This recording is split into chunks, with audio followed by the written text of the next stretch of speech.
Those fire crews are still at the Milburn Country Club in Overland Park more than 12 hours after this massive blaze erupted there. The fire broke out about 4:30 yesterday afternoon. You can see the intensity of the fire as it burned at its peak from SkyTracker after it started yesterday. It raged for almost 6 hours before firefighters got that all under control. No one was hurt in the blaze, but members of that club are devastated, as you might imagine, as well as neighbors. We have team coverage this morning. Sloan Heller has more on the history of Milburn Country Club this morning. We begin with Lindsay Shively live at the scene of what's happening now. Lindsay?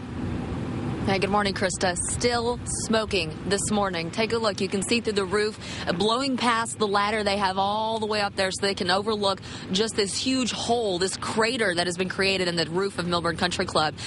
Smoking still from the chimney, and this middle part on the backside is where they think this all started. It started at 4:30 yesterday afternoon. It blazed for 5 hours before it was officially ruled under control. One of the biggest reasons we've talked about all morning, that wind kind of got up into the attic and completely fueled this fire, kept it going, kept it growing for all of that time. One of the hardest parts about it, too, is getting to this backside of the building. It's a golf course. There's not easy access for huge fire trucks to get back there and fight this the way they could, because on the front side of the building, it was so thick and black and covered in smoke, they could hardly see in front of their face. Neighbors across the street have told us the wind and smoke was blowing toward their house. They could hardly see what was going on over here. But on the backside, this huge orange glowing ball of fire on the roof of Milburn Country Club. We talked to the fire chief, who's given press conferences and kept very in touch with this whole situation, about something that happened earlier that afternoon with a construction crew, a small fire that went unreported that they might be investigating today.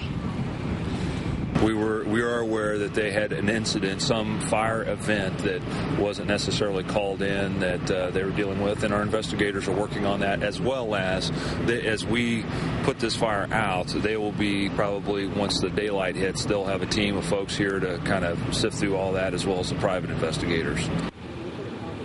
We heard reports that it was a roofing crew that was having some sort of incident about 3:30 yesterday afternoon, about an hour before this all got started. Again, they're waiting until daylight to start their investigation, because they say they need that daylight to see, because the stability of the structure is so questionable after the fire that raged through here last night. We're live. Lindsay Shively, NBC Action News Today.